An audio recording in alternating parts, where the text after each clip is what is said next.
Welcome back to crypto talker, जहां मैं सादा अल्फाज में क्रिप्टो ट्रेडिंग को आसान और बिगनर्स के लिए समझने के काबिल बनाती हूँ।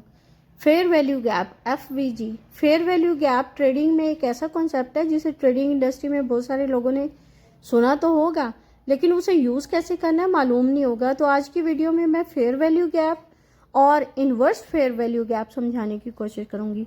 अगर आपको फेयर वैल्यू गैप की समझ आ गई तो इन्वर्स फेयर वैल्यू गैप की भी समझ आ जाएगी। तो तैयार हो जाएं, लाइक का बटन दबाएं और शुरू करते हैं। फेयर वैल्यू गैप एक इम्बैलेंस को बताता है। इम्बैलेंस का मतलब है कि अगर कहीं बायर्स और सेलर्स गैप आ जाए, कोई बहुत बड़ी बाइंग आ जाए अचानक से, तो उसको इम्बैलेंस कहते हैं। जब भी 3 कैंडल्स में से मिडल कैंडल की बॉडी, विक की बात नहीं कर रही यहाँ मैं, बॉडी की बात कर रही हूँ, यानी कैंडल नंबर 1 और कैंडल नंबर 3 के दरमियान जो कैंडल नंबर 2 है वही मेन कैंडल है। जो डिस्टेंस कैंडल 1 के टॉप और कैंडल 3 के बॉटम में, या इस तरह से कह सकते हैं कि कैंडल 1 के हाई और कैंडल 3 के लो में जो डिस्टेंस है उसको फेयर वैल्यू गैप बोलेंगे। क्यों बोलते हैं? इसलिए कि कैंडल 1 और कैंडल 3 के दरमियान इतनी बड़ी कैंडल बनी क्योंकि यहाँ पर स्मार्ट मनी या इंस्टीट्यूशंस का इन्वॉल्वमेंट है। एकदम से इतनी बड़ी बाइंग आ गई क्योंकि छोटे रिटेलर्स इतनी बड़ी अमाउंट नहीं उठा सकते। जब ये गैप बनता है तो एक इम्बैलेंस बताता है। अब सवाल ये है कि कैसे FVG, ये फेयर वैल्यू गैप को ट्रेड करें। मार्केट ने एक ग्रीन कैंडल बनाई, उसके बाद एक बहुत बड़ी बॉडी की ग्रीन कैंडल बनाई, उसके बाद रेड कैंडल बना दी। मार्केट कॉन्सेप्ट कहता है या फेयर वैल्यू गैप कॉन्सेप्ट कहता है कि मार्केट इस गैप को ज़रूर फिल करने आएगा। अब वो गैप पूरा फिल करेगा या 50% फिल करेगा, ये प्राइस एक्शन बताएगा। कई बार वो हाफ तक आएगा और कई बार वो लास्ट लेवल तक आएगा। दोनों लेवल पर अगर हमें बुलिश कैंडल मिलती है तो हमें यहाँ पर लॉन्ग फ्यूचर ट्रेड लेनी है। ये फेयर वैल्यू गैप का कॉन्सेप्ट होता है।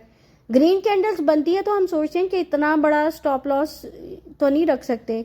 स्टॉप लॉस कहाँ पर रखें? तो उस टाइम में हम थोड़ा वेट करते हैं। मार्केट फिर 1-2 रेड कैंडल बनाती है स्मॉल स्मॉल, उसके बाद अगर एक बुलिश ग्रीन कैंडल बन रही है तो वहाँ पर हमने अपनी लॉन्ग बाइंग उठानी है। वो हमारा, क्योंकि मिड से भी नीचे 50% से भी नीचे ग्रीन कैंडल बन रही है, वहाँ से हमारा स्टॉप लॉस छोटा होगा और फिर हमें एक अच्छा प्रॉफिट मिल जाएगा लॉन्ग ट्रेड में। अब इसका बेरिश फेयर वैल्यू गैप समझने की कोशिश करते हैं। फर्स्ट करें, मार्केट ने पहली स्मॉल रेड कैंडल बनाई, दूसरी बहुत बड़ी रेड कैंडल बना दी और फिर तीसरी स्मॉल ग्रीन कैंडल बनाई, तो फिर फेयर वैल्यू गैप कहाँ बनेगा? फेयर वैल्यू गैप तीसरी कैंडल का टॉप और पहली कैंडल का बॉटम के दरमियान जो डिस्टेंस है वो फेयर वैल्यू गैप बनेगा। और अगर फिर कैंडल नंबर 4 जो रेड बनती है, अगर हम वहाँ से हम शॉर्ट की एंट्री लेते हैं तो स्टॉप लॉस इतना बड़ा थोड़ी रखेंगे।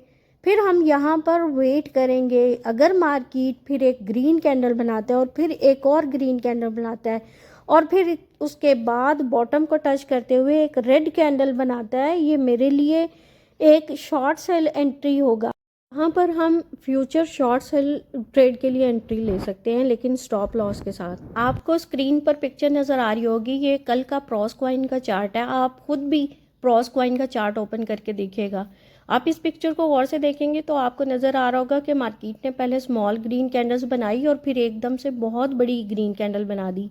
इसका मतलब है कि यहाँ पर स्मार्ट मनी ने एंट्री ली, यहाँ पर स्मार्ट मनी ने बाइंग की, यहाँ पर बायर्स और सेलर्स के दरमियान एक गैप आ गया, फेयर वैल्यू गैप। अगर हम इस लॉन्ग ग्रीन कैंडल्स को देखें तो इस बड़ी ग्रीन कैंडल बनने के बाद मार्केट रीटेस्ट के लिए आया, या ये कहें कि इस गैप को फिल करने के लिए आया, तो यहाँ पर मेरे लिए फ्यूचर लॉन्ग ट्रेड पॉइंट बनता है।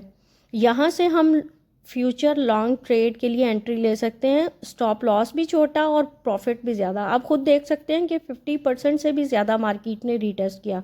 एक बड़ी ग्रीन कैंडल बनने के बाद 2 रेड कैंडल्स बनी और फिर 2 रेड कैंडल्स बनने के बाद एक बुलिश ग्रीन कैंडल बनी। इस बुलिश ग्रीन कैंडल पर फ्यूचर लॉन्ग ट्रेड के लिए एंट्री बनी, छोटे स्टॉप लॉस के साथ। इसी तरह आपको स्क्रीन पर सोलाना कॉइन का चार्ट नज़र आ रहा होगा। लेफ्ट साइड पर देखेंगे मार्केट ने स्मॉल ग्रीन कैंडल्स बनाई, फिर अचानक से एक बहुत बड़ी ग्रीन कैंडल बना दी और फिर एक छोटी सी ग्रीन कैंडल के बाद मार्केट ने रीटेस्ट किया और 3 रेड कैंडल्स बनाने के बाद मार्केट ने एक बुलिश ग्रीन कैंडल बनाई। वहाँ पर मेरे लिए मार्केट कॉन्सेप्ट के मुताबिक, या यूँ कहें कि फेयर वैल्यू गैप के मुताबिक, मार्केट ने लास्ट पॉइंट पर मेरे लिए फ्यूचर लॉन्ग ट्रेड की एंट्री बनाई। स्टॉप लॉस छोटा और प्रॉफिट ज़्यादा। इसी तरह से बेरिश फेयर वैल्यू गैप को एक कॉइन के चार्ट से समझेंगे। सुल्हाना कॉइन का चार्ट है। मार्केट ने स्मॉल रेड कैंडल्स बनाने के बाद एक बहुत बड़ी रेड कैंडल बनाई और फिर 3 स्मॉल ग्रीन कैंडल्स बनाने के बाद मार्केट ने रेड कैंडल बनाई रीटेस्ट के लिए, यानी मार्केट यहाँ पर रीटेस्ट के लिए आया। आप स्क्रीन पर देख सकते हैं कि इस बड़ी रेड कैंडल का हाफ करें तो ये 3 ग्रीन कैंडल्स बनने के बाद जो रेड कैंडल बनी, फेयर वैल्यू गैप कॉन्सेप्ट के मुताबिक ये रेड कैंडल हाफ से भी थोड़ा ज़्यादा डिस्टेंस बनता है, जो मेरे लिए शॉर्ट सेल ट्रेडिंग पॉइंट था। यहाँ पर अच्छी शॉर्ट सेल ट्रेड एंट्री और स्टॉप लॉस भी कम और प्रॉफिट भी ज़्यादा। समझेंगे कि इन्वर्स फेयर वैल्यू गैप क्या है। समटाइम्स मार्केट सिचुएशन अचानक से चेंज हो जाती है। अगर मार्केट बुलिश है तो बेरिश हो जाती है और अगर बेरिश है तो बुलिश हो जाती है। मिसाल के तौर पर अगर मार्केट इस फेयर वैल्यू गैप के लास्ट डिस्टेंस पॉइंट को रीटेस्ट करते हुए ब्रेक कर दे और ऊपर की बजाय नीचे गिरना शुरू कर दे या नीचे की बजाय ऊपर जाना शुरू कर दे, तो हम लॉन्ग ट्रेड जो फ्यूचर लॉन्ग ट्रेड की बजाय हम शॉर्ट सेलिंग ट्रेड लेंगे और इसी तरह मार्केट बेरिश की बजाय रीटेस्ट करते हुए बुलिश हो जाए और लास्ट डिस्टेंस जो पॉइंट है फेयर वैल्यू गैप का उसको ब्रेक कर दे, तो हम शॉर्ट सेल ट्रेड की बजाय फ्यूचर लॉन्ग ट्रेड लेंगे। इसे इन्वर्स फेयर वैल्यू गैप कहते हैं। मार्केट ने रीटेस्ट करते हुए लास्ट पॉइंट को ब्रेक करते हुए ऑपोजिट डायरेक्शन में जाना शुरू कर दिया। आई होप आपको फेयर वैल्यू गैप और इन्वर्स फेयर वैल्यू गैप की समझ आ गई होगी। इस वीडियो को बार बार देखेंगे तो आपको और ज़्यादा समझ आ जाएगी।